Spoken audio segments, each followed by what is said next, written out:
되었습니다. 마이크 미니안 장군이 이와 같이 충격적인 예언을 남긴 것에는 나름의 근거도 뚜렷하게 존재했습니다. 그 첫 번째 근거로는 2024년 초에 이루어진 대만의 총통 선거였습니다.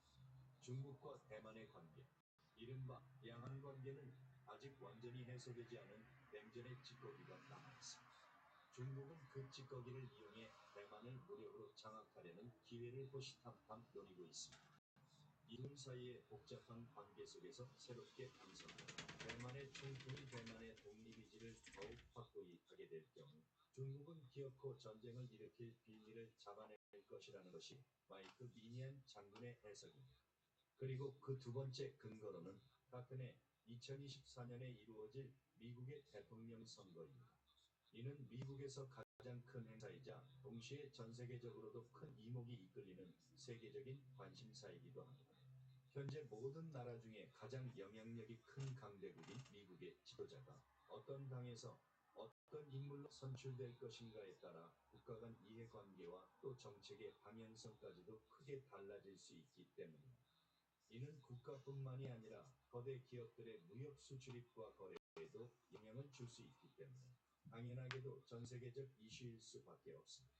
동시에 미국 내에서도 지지하는 성향과 당파에 따라 의견과 입장이 분산되는 시기입니다.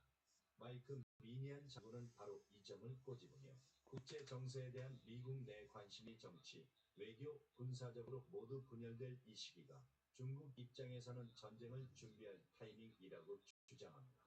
매우 강력한 등껍질을 자랑하는 킹크랩이 더욱 견고한 껍질을 가지기 위해 기존의 껍질에서 탈피했을 때가 가장 취약한 것처럼 미국 내에서도 새로운 지도자와 그 그룹을 맞이할 준비를 하며 지휘본부가 잠시 국제 정세에서 눈길을 거둔 이 시점, 중국의 입장에서는 전쟁을 일으키기 최적의 시점일 것이라는 마이크 미니안 장군의 주장은 크게 일리가 있어 보입니다.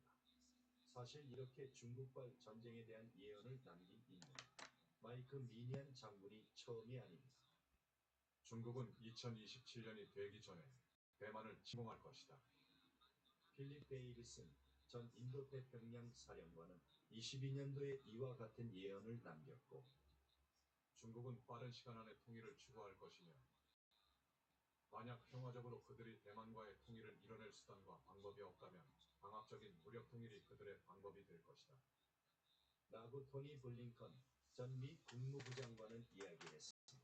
그리고 우리는 여기서 알아야 할 매우 중요한 사실이 하나 있습니다.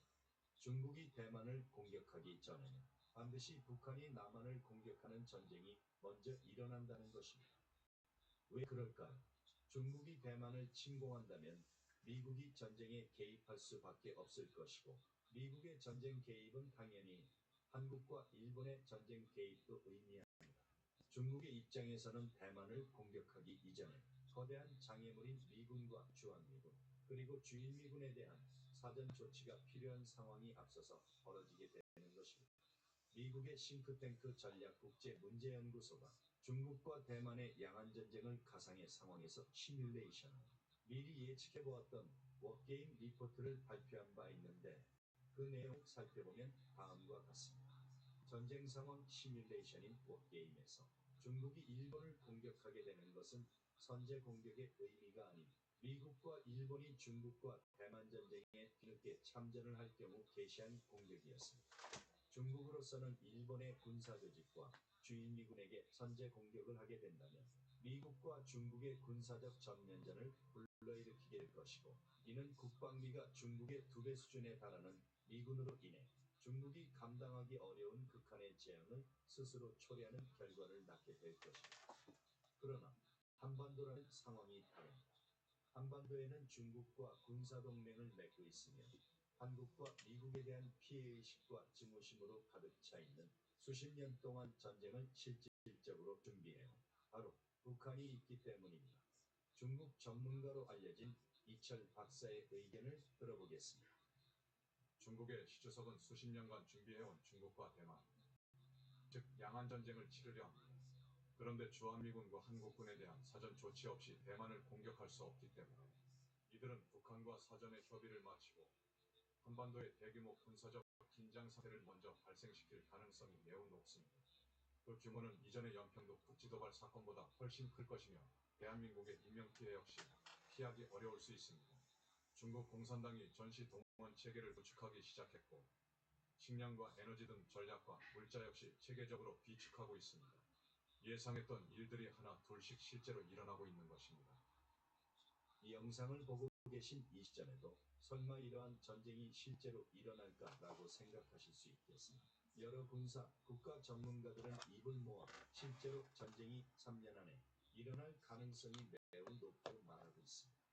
이철 박사가 예상한 대로 정말 전쟁이 일어나게 된다면 북한이 중국의 사주에 따라 한국을 실제로 공격한다면 우리에게 눈앞에 어떤 일이 벌어지게 될까요? 실제로 충분히 대한민국에 일어날 수 있는 상황을 묘사한 전쟁의 시나리오 예언을 확인해 보겠습니다. 북한의 대규모 도발은 깊은 새벽, 파주도, 경기도 북부와 강원 북부에 수백 발의 방사포를 쏘는 것으로 시작될 것이다. 한국의 영토에 북한의 포탄이 떨어지고 이른 새벽 눈을 뜬 한국 정부와 국민 모두는 긴장 속에 아침을 맞이하게 될 것이다. 한국 정부와 국민이 긴장할수록 그리고 혼란에 빠질수록 북한과 그 뒤에 있는 중국의 목적은 달성되는 것이다. 한국군은 물론이고 주한미군이 움직이는 게 어려워질 것이기 때문이다. 이 전쟁 시나리오에 의하면 북한은 남한의 군대가 자신들을 선제 도발했기 때문에 응징을 위해 나섰다.